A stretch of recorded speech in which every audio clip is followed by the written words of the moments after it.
నారా కుటుంబం ఎలా ఆంధ్ర రాష్ట్ర ప్రజలను మోసం చేస్తుంది, మాయ మాటలు చెప్పి ఎలక్షన్ ముందర ఎలాంటి వాగ్దానాలు ఇస్తారు, వరహాలు కురిపిస్తారు. మేనిఫెస్టోలో ఇదివరకైతే మేనిఫెస్టోల్ని మాయం చేసేవాళ్ళు. 300 పేజీల మేనిఫెస్టో, అడిగింది అడగంది అన్ని వరాలు ఉంటాయి దానిలో. ఎలక్షన్ అయి గెలిచిన తర్వాత మేనిఫెస్టోనే ఉండదు, అడగడానికి కూడా లేదు. కానీ ఈ సోషల్ మీడియా వచ్చిన తర్వాత 660 కేసులు ఉన్నాయి. కోతికమ్మచ్చి పేర్లు చాలా మంది మర్చిపోయి ఉంటారు. ఇప్పుడు వీటికి కూడా అది కూడా దానిలో మెడల్ కాదు, దానిలో పాల్గొన్నా చాలు అన్నట్టు చాలా మంది అన్నారు. నిరుద్యోగ వృత్తి పోయినసారి 2000 ఇవ్వలేదు, ఈసారి 3000 మనం అరిచి గోల పెట్టినా గీ పెట్టినా వీళ్ళకి వినబడదు, ప్రభుత్వానికి వినబడదు, ముఖ్యమంత్రి నారా చంద్రబాబు నాయుడు గారు వినలేరు. మాయ మాటలు చెప్పే నైజం వెనుతో పెట్టిన విద్య, దానికి నారా లోకేష్ గారు కూడా నేర్చుకుంటున్నారు. రాజీనామా చేయమన్నంత మాత్రాన కేంద్ర ప్రభుత్వం మోడీ గారు నిర్ణయం తీసుకుని ప్రజల్లో వ్యతిరేకత ఉంది కాబట్టి ఆయన మంత్రుల్లో ప్రధాని రిజైన్ చేయమన్నారు, రాజీనామా చేయమన్నారు. ఇక్కడ ముఖ్యమంత్రి గారు చెప్పాలా? చెప్తాడా? ఆయన కొడుకుని రాజీనామా చేయమని చెప్తాడా? చెప్పడు. మరి ఎందుకు సార్ మేము గోల చేయాలా? నిరసన ఎందుకు రోడ్డు మీదకి ఎందుకు ఎక్కాలా? నిరుద్యోగ వృత్తి 2000 ఇవ్వలేదు, ప్రజలు మోసపోయారు. ఈసారి దాన్ని పెంచి 3000 చేశారు. మళ్ళా మాయ మాటలు నమ్మి ప్రజలు మళ్ళా ఓటేశారు, వాళ్ళు మోసపోయారు అని జగన్ గారికి చెప్తే, మనం ప్రజల గొంతుకై ప్రతిపక్షంలో ఉన్న చప్పులు ఎత్తి చూపించాల్సిన బాధ్యత మనది.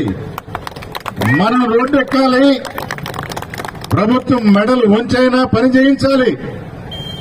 పని చేస్తే క్రెడిట్ మళ్ళా ప్రభుత్వానికి వస్తుంది కదా అంటే రాని, మన ప్రజలు బాగుపడితే పర్వాలేదు. 17 ప్రభుత్వ మెడికల్ కాలేజీలు స్టార్ట్ చేస్తే దాన్ని అమ్మాలని చూస్తుంది కూటమి ప్రభుత్వం. 1 కోటి సంతకాలని చెప్పేసి నలుమూలల ఆంధ్ర రాష్ట్రం నలుమూలనిచ్చి వైఎస్ఆర్ కాంగ్రెస్ పార్టీ ముందుకొచ్చి ప్రభుత్వం మెడలు వంచి అది జరగనీయకుండా చేసింది. మనం ప్రభుత్వంలో ఉన్నప్పుడు మంచి చేయగలం, సంతకం పెట్టి పని చేస్తాం, పథకాలు ఇస్తాం, అందుకుంటాం, అందుబాటులో ఉంటాం, అండగా నిలబెడతాం. ఇప్పుడు ప్రతిపక్షంలో ప్రభుత్వం చేసే తప్పుల్ని ఎత్తి చూపించాలి. రీఎంబర్స్మెంట్ ఇవ్వటంలా ప్రతి తల్లి ఇది వరకు అకౌంట్ లో పడేది, ఇప్పుడు బ్యాంకు పోవాల్సిన అవసరం లేకుండా పోయింది. డబ్బులు ఇవ్వటం ఏమన్నా అంటే తర్వాత ఇస్తాం, చూద్దాం, ఎవరన్నా ఇబ్బంది పెడితే కేసులు పెడదాం. మేం కాదు, వైఎస్ఆర్ కాంగ్రెస్ పార్టీయే కాదు, మొన్నటికి మొన్న ఈ ప్రభుత్వం రీఎంబర్స్మెంట్ ఇవ్వాలి అని బీజేపీ యొక్క స్టూడెంట్ విభాగం ఏబీవీపీఏ నిరసన కార్యక్రమంగా బంద్ ప్రకటించింది. అంటే కూటమి ప్రభుత్వంలో ఉన్న బీజేపీ కూడా జరిగేది తప్పు, రీఎంబర్స్మెంట్ ఇవ్వాలి అని బంద్ ప్రకటించి నిరసన తెలియజేశారు. అంటే కూటమిలో ఉన్న భాగస్వామ్యం మనం తప్పు చేస్తున్నామని తెలియజేస్తుంది. నెక్స్ట్ ప్రశ్నించే జనసేన నాయకుడు పవన్ కళ్యాణ్ కూడా ప్రశ్నిస్తారు అనే ఆశతో చూస్తాం. ప్రస్తుతానికి ఉప ముఖ్యమంత్రిగా ఉన్నారు. ఆ రోజే మీటింగ్ జరుగుతా ఉంది, పక్క రోజే ఏబీవీపీ పిలుపునిచ్చింది. కేబినెట్ పవన్ కళ్యాణ్ గారు ఆ మీటింగ్ అటెండ్ చేయాలి. మోడీ గారు వచ్చినప్పుడు అటెండ్ అయ్యారు శ్రీకాకుళంలో, కానీ కేబినెట్ మీటింగ్ అటెండ్ చేయాలి. ఏమయ్యా అంటే అక్కడ ప్రశ్నించాలి కాబట్టి ఉంటానని తెలియజేస్తూ సెలవు తీసుకుంటున్నాను.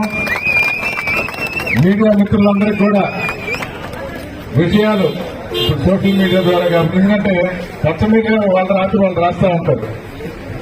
ఏడే కాదు, పక్కన గూటూరులో కూడా గూటూరు గురించి కూడా రాస్తా ఉంటారు.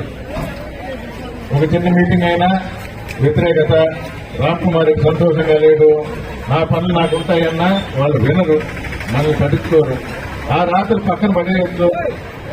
జగన్మోహన్ రెడ్డి ఆదేశాల మేరకు నడుచుకునే వీళ్ళందరినీ నేను చూసుకుంటాను. నా బాధ్యతగా మీకు కలిగిన ఇబ్బందులు కూడా మీకు అవి తొలగిస్తాను, కష్టపెట్టిన వాళ్ళని తాట తీస్తానని కూడా చెప్పిన జగన్మోహన్ రెడ్డి గారు మరొకసారి ముఖ్యమంత్రి కావాలని కోరుకుంటూ మీ అందరికీ మరొకసారి ధన్యవాదాలు తెలుపుకుంటూ సెలవు తీసుకుంటున్నాను. నమస్కారం. జై జగన్, జై జగన్.